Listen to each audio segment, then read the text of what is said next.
Okay, good morning, Lucy Jones. This is Lucy Jones of the Cornish Food Box. And Lucy, really tell us more about you and in your own words, tell us more about what you do and also how long you've been involved as a business owner at the Cornish Food Box.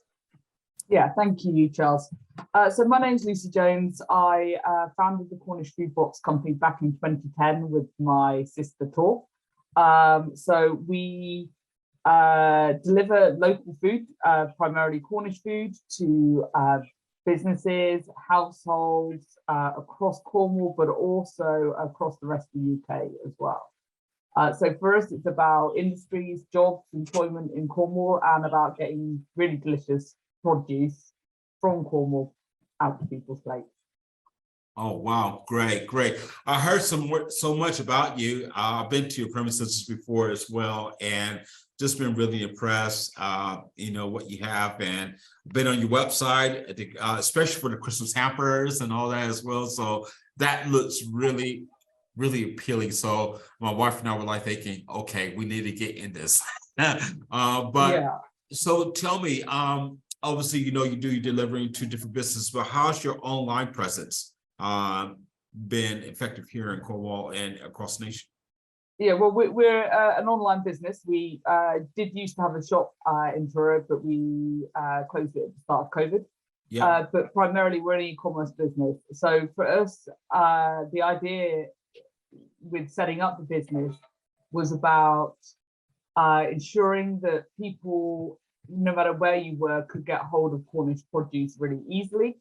For a lot of people, the only way they'd be able to get it would be to go to a farm shop or a farmer's market, perhaps on the weekend, and we don't think that's good enough. We wanted there to be more choices than simply going to a supermarket to go and get your food. Okay. So for us, it's about that accessibility. It's about it being online. For us, having the website's obviously crucial. And that's part of the ease in people being able to order from us. Also, one of the challenges in the business in terms of keeping up to date, making sure that what we're presenting online is as slick as it possibly can be, and keeping up with technology changes. That's so good. And with that being said, especially with obviously COVID and everything that took place over the last few years, and obviously coming out of it, what has been the impact on your business, with COVID-19 and any particular actions you've taken from that? Yeah, and COVID was obviously a really busy time for us. We had to stop delivering outside of our local area just to cope with the sheer demand. Also difficult though, because we couldn't expand our staff team during the time because we couldn't risk bringing new people into the packing team or to our delivery team, to make sure it remained sort of biosecure at the time. So we were really, really, really super busy, and that was great. For us, the challenge during the time was the up and down levels, because of course, as soon as things opened up, we thought, great, we can go out again. Yeah. And so going up and down was hard for a while.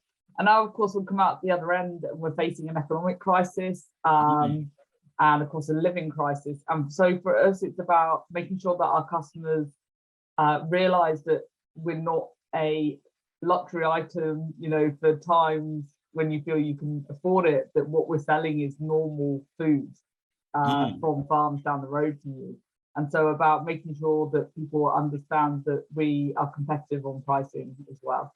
Yeah. That was the next question I was going to ask you about the current crisis. I guess, obviously no one would predict that Ukraine and Russia that war is going to have such a direct effect on the economy worldwide, especially in the UK as well. So with that, how are you navigating through the cost of crisis, the energy crisis? I mean, it seems like a perfect storm of crisis at the moment, but how are you actually navigating through that?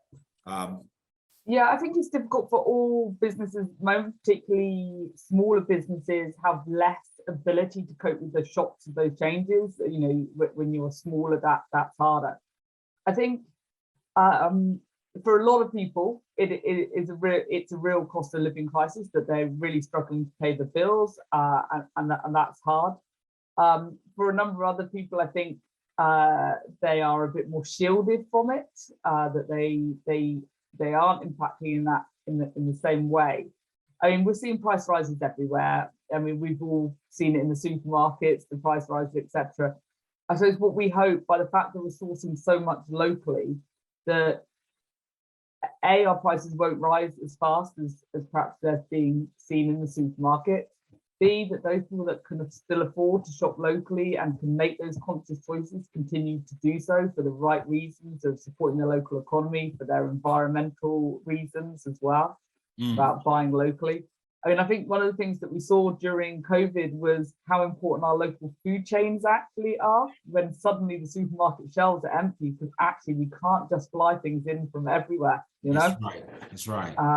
And so I think people need to remember how important their local farms and local food producers are, and that even when times get tough, you know, getting a sort of medium veg box from us, which is sort of £17 a week. I think we did something the other day where it's sort of equivalent to getting 6.5 medium lattes from a Costa takeaway machine.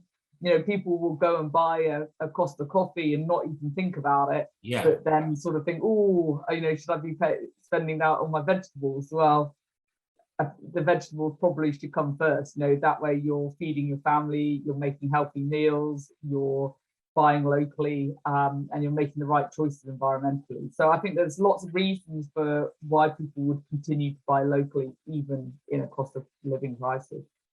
That's good. That's good. I love the fact that you're making that, you know, the awareness of this is so important, you know, to support local businesses, especially during this time. And, you know, you were alluding about, you know, the challenges that other people are facing, you know, with everything that's going on in this world. But for you as a business owner yourself, what are the challenges you're facing now? And what actions you're taking from that? Yeah, I mean, we are in the food industry, which is typically a low margined industry. You know, it's always going to be a difficult game. You know, there's not huge amounts of profits to be made in half a dozen eggs and a bunch of carrots. So for us, it's always a volume game. So it's about getting our message out there to people about what we do, about why they should shop with us instead of just nipping down to Sainsbury's. And about making sure that our offer is always meeting people's needs. You know, so we've recently introduced a 5% discount if you're subscribing to a regular order. We have things like essential sort of budget boxes as well for those people that are looking to do the right thing, shop locally, but they're doing it on a budget. So we're doing some of those things as well. But for us as a business, the challenges, as I alluded to at the start, are the long-term ones. It's the fact that we're an online business, that we have websites, they have to do fairly complicated things. And it's about keeping up to date with that, making sure that the user journey is really easy for customers. I say we've invested a lot in our subscription service, so we're hoping early next year to introduce some other changes to it, so that it's really easy for us to send special offers through to your phone, where you can click to add them to your order without having to check out, especially when there's extra produce available. Maybe, you know, a farmer's had a really great crop of something, or we can do a special offer for people, and making it very, very easy for people to be able to buy, to be able to alter their order, to tell us when they're going away. For us, that's the challenges ahead, to make it as simple as possible for people, while still being quite a small company and having to compete with the offerings of much bigger companies out there. That can be a real challenge sometimes. Yes, yes. You know, and just even hearing you speak about your challenges and how your perspective on those challenges. And again, just going back to, you know, the awareness of supporting local companies there. And that's inspired me. What's inspiring you today? Well, Tor and I both come from a farming family in West Cornwall originally. So Yeah. the produce and stuff that we're supplying come often from people that we've known for years. And we think it's really important that people can be connected to the food that they're buying. And that for us, primarily though, it's about jobs and industry and employment in Cornwall, and there being a farming industry, and that people can produce food in the right way, producing great quality, award-winning food, and that they can make a year-round living out of that. It's not enough that people, will buy something local on like high days and holidays, because that doesn't sustain a farming business year-round. So for us, it's that local people buying their food locally year-round, which gives people, our farmers, the opportunity to do what they're doing.